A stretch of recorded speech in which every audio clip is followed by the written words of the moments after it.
Good morning student, you are watching your own channel Physics for You and today's topic is application of Gauss law.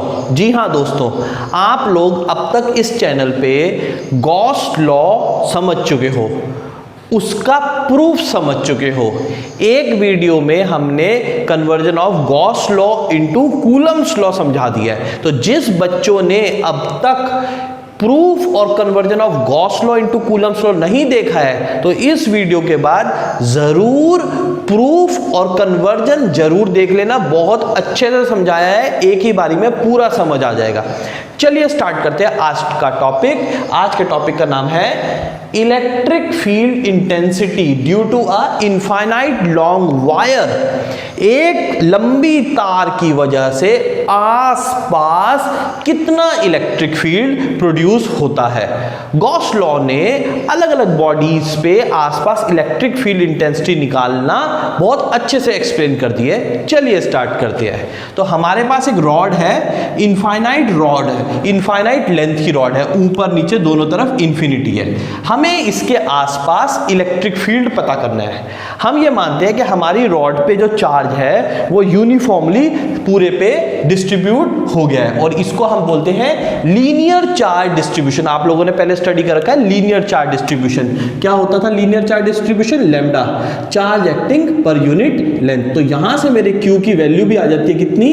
Lambda L। इसको हम derivation में use करेंगे। चलिए अब यार इस रॉड के आसपास मुझे किसी भी पॉइंट पे इलेक्ट्रिक फील्ड इंटेंसिटी पता करनी है। तो कहां पता करूं?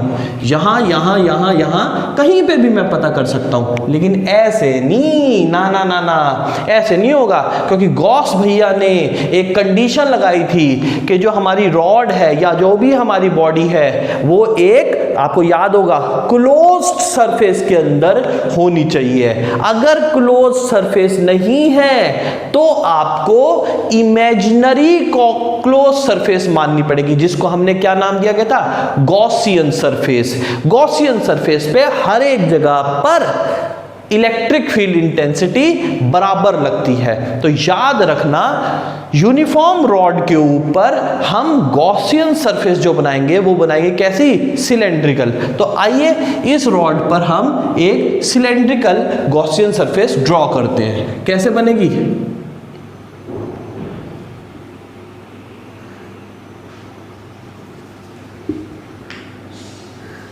ये मान लीजिए हमने एक सिलेंड्रिकल सरफेस ड्रॉ कर ली। ये इस तरीके से रॉड को, ये रॉड बीच में है,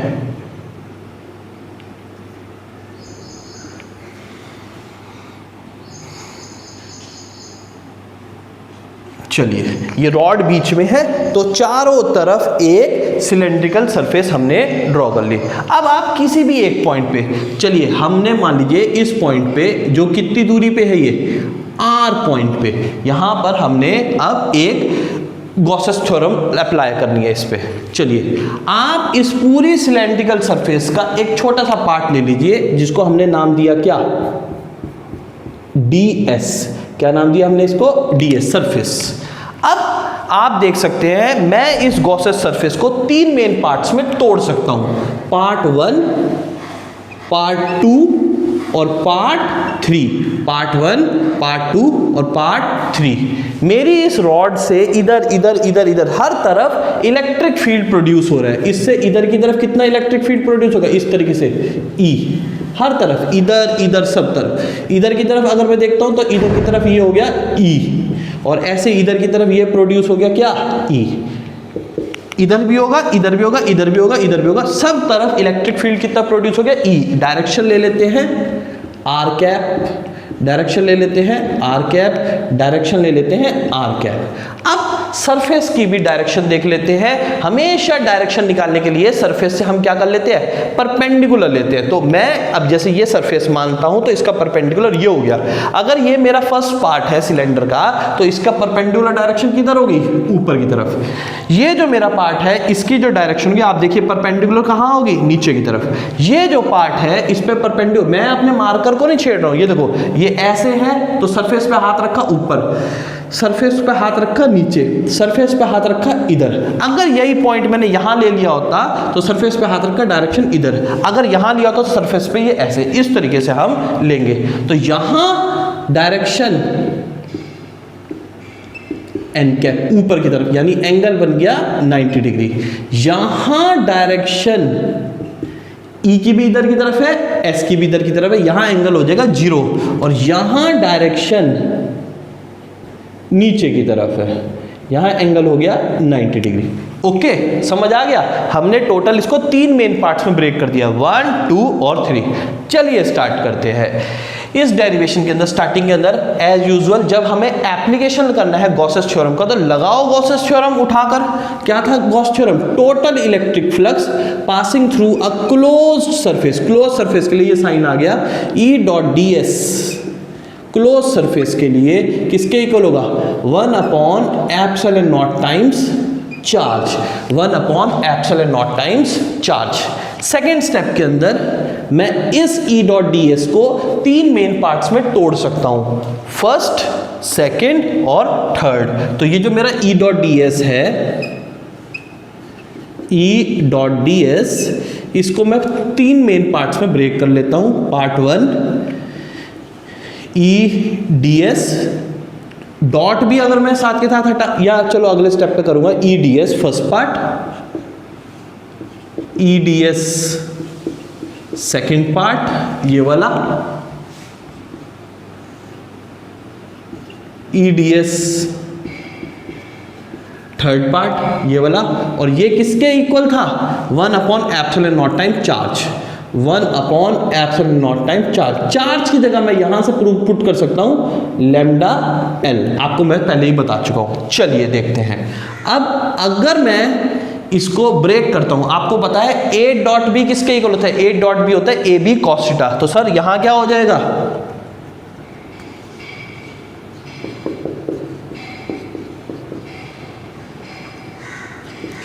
पहले वाले पार्ट में E D S cos 90 degree, cos 90 degree, चलिए, plus E D S cos 0 degree,